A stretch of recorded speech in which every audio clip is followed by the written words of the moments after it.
فضا میں کہکشاں میں آسمان میں حسین، دھڑکنوں میں دل کے درمیان میں حسین، ہے وضو میں اور نماز میں اذان میں حسین، ہے حسین میں قرآن اور قرآن میں حسین، قوم ملک سلطنت میں ہر زبان میں حسین، ہر کوئی ہے کہہ رہا یا حسین یا حسین، بادشاہ ہے شہنشاہ یا حسین یا حسین، ہر کوئی ہے کہہ رہا یا حسین یا حسین، بادشاہ ہے شہنشاہ یا حسین یا حسین، یا حسین یا حسین یا حسین یا حسین یا حسین یا حسین یا حسین یا حسین۔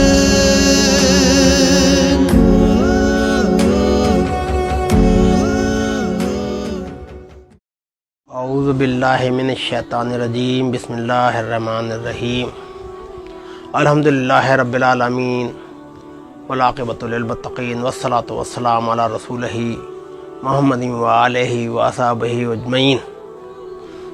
حضرات گرامی، اللہ کی وحدانیت، رسول کی رسالت بتانے کے بعد میں آپ لوگوں کو ایک بات بتانا چاہتا ہوں کہ ہماری قوم کے ساتھ ہمارے کچھ قوم کے رہنما جو سنیت کا اپنے کو ٹھیکیدار سمجھتے ہیں، وہ قوم سے ناانصافی کرتے ہیں اور قوم کو حقیقت نہیں بتاتے ہیں اور ان کے ایمان کے ساتھ کھلواڑ کرتے ہیں اور ان کی عاقبت کے ساتھ کھلواڑ کرتے ہیں۔ یہ تو بتاتے ہیں نماز پڑھو، روزہ رکھو، حج دو کرو، زکوٰۃ دو، یہ سب بتاتے رہتے ہیں، لیکن یہ نہیں بتاتے کہ یہ ان کی قبولیت کا طریقہ کیا ہے۔ بھائی نماز تو ہمارے نبی کریم صلی اللہ علیہ وسلم نے پڑھی، مولا علی شیر خدا کے لیے سورج پلٹایا گیا نماز کے لیے، امام حسین علیہ السلام کی شہادت ہی سجدے میں ہوئی، سمجھے؟ نماز کی اہمیت کا کوئی، نماز، روزہ، حج، زکوٰۃ تو مسلح میں فرض ہیں، بیسک چیزیں ہیں، سب جانتے ہیں، لیکن ایک چیز یہ عوام الناس سے چھپاتے ہیں۔ میں آپ کو ایک بات بتا دوں کہ سرکار دو عالم صلی اللہ علیہ وسلم نے جتنا زور اہل بیت کی محبت پہ دیا اور اتنا زور نماز روزے پہ نہیں دیا۔ اہل بیت کی محبت کی ترک کرنے سے جتنا ڈرایا، نماز روزے کو ترک کرنے سے اتنا نہیں ڈرایا، کیونکہ جب تک آپ دیکھیے سرکار دو عالم صلی اللہ علیہ وسلم نے فرمایا کہ اگر کوئی شخص کعبے میں طواف کرتا ہو، اس کے منہ میں روزہ ہو اور حج کرنے آیا ہو، حاجی ہو، اور وہیں انتقال ہو جائے اور وہیں دفن کر دیا جائے اور اہل بیت کی محبت سے دور ہو، اہل بیت سے بغض رکھتا ہو، تو جہنم میں جائے گا۔ تو اب جب یہ بات نہیں بتا رہے ہو کہ بغیر اہل بیت کی محبت کے تمہارا کوئی نیک عمل قبول نہیں ہوگا، اس کی بات آپ بنیادی بات یہ سمجھیے کہ جب صحابہ کرام نے کچھ مال و دولت، کچھ دنیا کی چیزیں نظر کرنا چاہیں سرکار دو عالم صلی اللہ علیہ وسلم کی خدمت میں کہ یار آپ نے ہم پہ اتنا بڑا مہربانی کری ہے، ہمیں جنت، جہنم سے جنت میں دے دیا، رحمت سے رحمت کر دیا، اندھیرے سے روشنی میں ہمیں دے دی، اور آپ اتنی زحمتیں اٹھاتے ہیں، آپ کے اوپر کئی وقت کی فاقے ہو جاتے ہیں۔ جب کچھ مال دنیا کا نظر کرنا چاہا تو اللہ کا قرآن میں اللہ کا حکم آ گیا کہ قل، کہہ دو، لا اسألکم علیہ اجرا الا المودۃ فی القربہ، کہ یہ دین پہنچانا کے بدلے میں اگر تم کچھ دینا چاہتے ہو، اگر اجر رسالت ادا کرنا چاہتے ہو تو میرے اقربا سے محبت کرو۔ اور یہ پوچھا کہ صحابہ کرام نے کہ اقربا کون سے اقربا جن کی محبت فرض ہے، تو آپ نے فرمایا علی و فاطمہ، حسن حسین سے محبت کرو۔ تو مطلب کہنے کا یہ ہے دین کیا ہے؟ کلمہ، نماز، روزہ، حج، زکوٰۃ اور ہر برے کام سے دور رہنا اور ہر اچھا کام کرنا، یہ دین ہے، یہ سب سے بڑی نعمت ہے، اور اس کی ایک قیمت رکھ دی گئی کہ یہ آپ میرے اقربا سے، میرے اہل بیت سے، میرے آل سے محبت کرو۔ اب اگر آپ نے کلمہ پڑھا اور ان کی محبت سے دل خالی ہے، نماز پڑھی، روزہ رکھا، حج کرا، زکوٰۃ دی اور ان کی محبت دل خالی ہے، تو آپ کے سارے اعمال ضائع ہو گئے، کیونکہ حضور کی حدیث شریف بھی اس چیز کی تصدیق کرتی ہے۔ آپ نے فرمایا کہ احد پہاڑ کے برابر لوگ لے کے آئیں گے عبادتیں، اور وہ ان کے منہ پہ مار دی جائیں گی اور ان کو جہنم میں پھینک دیا جائے گا۔ تو یہ وہی لوگ ہوں گے جو عظمت اہل بیت اور پنجتن کی عظمت اور محبت سے کے منکر ہوں گے اور عبادت پہ نازا ہوں گے. کہ بغیر پنجتن کی محبت کے حضور کی حدیث شریف ہے, مولا علی راوی ہے, آپ حرم میں بیٹھے تھے, دونوں امامین کھیل رہے تھے, آپ نے فرمایا جو مجھ سے ان دونوں سے یعنی امام حسن امام حسین صاحب سے اور ان کے ماں باپ سے یعنی مولا علی اور حضرت سید جو ان سب سے یعنی پنجتن سے محبت کرے گا کل حشر میں میرے ساتھ میرے درجے میں ہوگا. اتنی بڑی فضیلت بتا دی گئی اور یہ بتایا کہ جو میرے آل کی محبت میں مرے گا اس کو شہادت کا درجہ ملے گا, یعنی وہ عام نارمل موت بھی مرے گا تو اس کو شہید کا درجہ ملے گا, کیونکہ شہید بے حساب جنت میں جاتا ہے. آپ نے فرمایا جو میرے آل کی محبت میں مرے گا وہ اس کی جب حشر میں آئے گا تو اس کی ماتھے پہ آیت رحمت لکھی ہوگی. وہ میرے آل کی محبت میں جو مرے گا وہ جنت میں ایسے جائے گا جیسے دلہن دولہا کیا جاتا ہی. تو آپ نے فرمایا کہ میرے اہل بیت ایسے ہیں جیسے کشتی نوح جو اس میں سوار ہو گیا پار ہو گیا اور جو ان کی محبت سے دور رہ گیا وہ ڈوب گیا. اور اس طرح فرمایا کہ میں آخری حج کے موقع پہ آپ نے وصیت فرمائی کہ میں تم میں دو چیزیں بھاری چھوڑ جا رہا ہوں, ایک میرے اہل بیت اور ایک قرآن اور دونوں کو پکڑ رہنا, ان میں سے ایک کو بھی چھوڑ دیا تو گمراہ ہو جاؤ گے. قرآن یہ بتائے گا کہ اہل بیت کیا ہے, اہل بیت یہ بتائیں گے کہ قرآن کیا ہے. تو قرآن کو پکڑ رہے ہو اور اہل بیت کو نہیں پکڑ رہا تو قرآن سمجھ میں ہی نہیں آئے گا تمہارے. تو قرآن اہل بیت کے ساتھ سمجھ میں آئے گا اور اہل بیت قرآن کے ساتھ سمجھ میں آئیں گے. اس لیے حضرات گرامی اہل بیت کی محبت دین کا حصہ ہے. یہ ہم سے یہ بات چھپائی جاتی ہے. سارے نیک اعمال قبول ہی نہیں ہوں گے جب تک ان سے محبت نہ کی جائے. اب آپ جب جس سے محبت کرتے ہیں تو آپ کی فطری تقاضا اس کے غم میں غمگین ہوں گے اور اس کی خوشی میں خوش ہوں گے. اب آپ دیکھیے تاریخ سے میں بتا رہا ہوں, غنیمت الطالبین صفحہ نمبر 458 حضور غوث العظم دستگیر رضی اللہ تعالی عنہ جو حسنی حسینی سید ہیں, سلطان الاولیاء ہیں, سید الساجات ہیں اور جو سب ولیوں کے سردار ہیں اور خود بھی اس خاندان کا حصہ ہیں, دونوں طرف سے امام سید ہیں. وہ فرماتے ہیں کہ کمینہ خادم خدام خاندان تو خادمیت الدائم بود مباح. میں اس خاندان رسالت مآب صلی اللہ علیہ وسلم کا کمینہ خادم ہوں اور یہ خادمی برقرار رہے اس کے لیے دعا کرتا رہتا ہوں. آگے فرماتے ہیں غیر آل نبی حاجت اگر طلبم روا مدار یا کیا 1000 حاجاتم. اگر آل نبی کا واسطہ دیا بغیر ایک سے 1000 حاجت طلب کروں تو اللہ تو مجھے قبول نہ کرنا. آپ نے کتاب میں صفحہ 458 میں یہ لکھا, جب پہلے حضرت بی بی ام سلمہ کی آپ موجود تھے اور حضرت جبرائیل آئے اور مٹی لے کے آئے اور آپ کھیل رہے تھے حضرت سینے پہ, حضرت امام حسین صاحب سرکار دو عالم کے سینے پہ کھیل رہے تھے کہ اچانک آپ کی آنکھوں سے آنسو جاری ہو گئے. تو حضرت بی بی ام سلمہ نے پوچھا میرے ماں باپ آپ پہ قربان ہو, کیا بات ہے؟ تو آپ نے فرمایا کہ جبرائیل آئے ہیں اور وہ مٹی اس جگہ کی لائیں جہاں امام حسین شہید ہوں گے, اور انہوں نے بتایا کہ حسین 3 دن کا بھوکا پیاسا اپنے اقربا کے ساتھ 72 ساتھیوں کے ساتھ کربلا کے میدان میں بقائے دین اور بخشش امت کی خاطر شہید ہوگا. تو آپ کی آنکھوں سے بھل بھل آنسو جاری ہو گئے. وہ مٹی لائے ہیں اور مٹی بتائیے کہ یہ مٹی جب آپ نے فرمایا بی بی ام سلمہ سے کہ رکھ لو, یہ جب سرخ ہو جائے تو سمجھ لینا کہ میرا بیٹا حسین شہید ہو گیا. قبرستان کی مٹی اگر لگ جاتی پاؤں سے تو پاؤں دھو کے آتے ہیں کہ گھر میں نہ چلی جائے, اور رسول کریم وہ مٹی رکھوا رہے ہیں. اس کا مطلب ہے وہ ایک پہلا تعزیہ ہے امام حسین کا. یہ تعزیہ رسول کی سیرت و سنت سے ثابت ہے. جبرائیل لائے, اللہ جبرائیل کہاں سے لائیں گے؟ اللہ بھیجتا ہے. جبرائیل اللہ کے حکم سے لائے, حضور کو دیا, حضور نے بھی ام سلمہ کو دیا, کہا رکھے رہنا اور دیکھنا جب یہ شہید ہو جائے گا میرا بیٹا تو یہ خون ہو جائے گی. تو دیکھا آپ نے اس دن جس دن 10 محرم کو شہادت ہوئی 61 ہجری میں, تو وہ مٹی خون ہو گئی تھی. اور آپ نے خواب میں دیکھا کہ رسول کریم صلی اللہ علیہ وسلم آپ کی چہرے مبارک پہ داڑھی پہ گرد ہے, آپ کی آنکھوں سے آنسو جاری ہیں, آپ کے ہاتھ میں ایک شیشی ہے. آپ کہہ رہے ہیں میرا بیٹا حسین بھوکا پیاسا شہید کر دیا گیا, میں اس کا خون اس کی خون اکٹھا کر رہا ہوں. یہ غوث پاک نے اپنی کتاب میں لکھا, یہ لکھا کہ امام حسین پہ جناتوں نے جنیات گریہ کرتے ہیں اور 70,000 فرشتوں کو مقرر کر دیا گیا جو مدفن امام حسین پہ قیامت تک گریہ ازاری کرتے رہیں گے.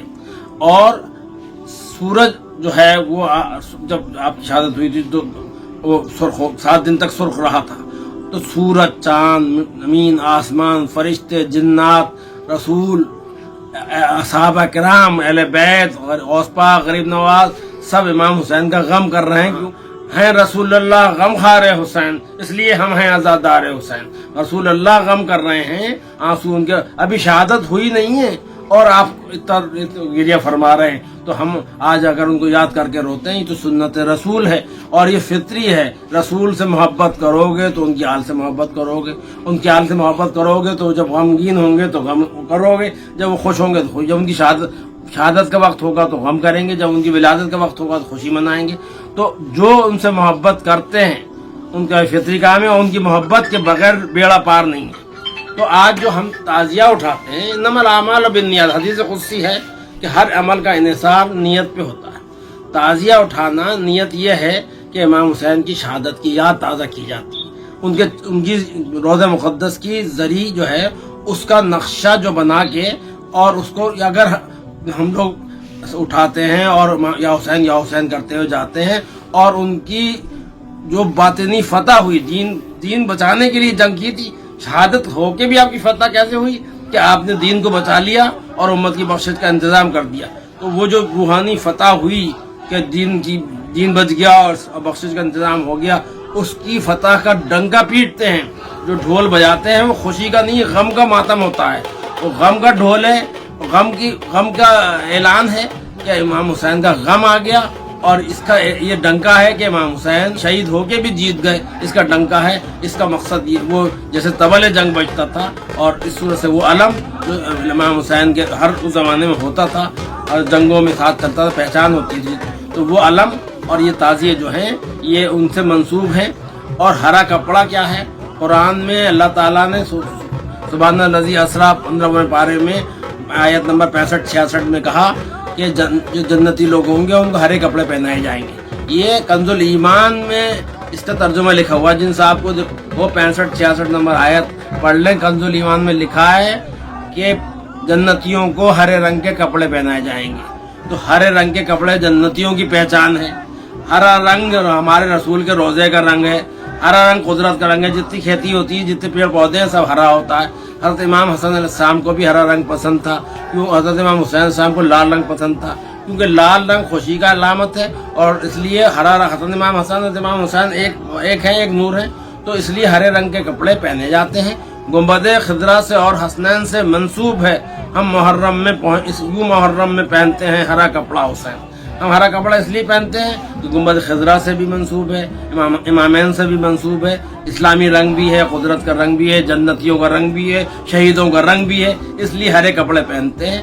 آج خانقاہ نیازیہ میں 4 محرم ہے اور ہرے کپڑے ہم لوگوں نے پہن لیے ہیں، اور یہ کلاوے وغیرہ اس لیے پہنے جاتے ہیں کہ حضرت امام زین العابدین علیہ السلام کو ہتھکڑیاں بیڑیاں پہنا کے اور توق پہنا کے اور ان کو قیدی بنا کے لے جایا گیا تھا، ان پہ جو مظالم ہوئے تھے۔ عابد بیمار کی نسبت کا یہ دھاگا حسین، یہ کلاوہ ہم نے پہنا، لاج تم رکھنا حسین۔ عابد بیمار کی نسبت کا یہ دھاگا حسین، یہ کلاوہ ہم نے پہنا، لاج تم رکھنا حسین۔ جتنے ہی کام ہیں تعزیے اٹھانا، کیونکہ امام حسین کی تدفین چہلم تک نیو ہی تھی، چہلم تک جسد ہائے مبارک کربلا میں ایسے ہی بیر کورو کفن پڑے رہے تھے۔ تو تعزیہ اٹھا کے کربلا لے جا کے دفن کر کے یہ یاد دلاتے ہیں کہ امام حسین نے کیسے مظالم امت کی خاطر برداشت کرے۔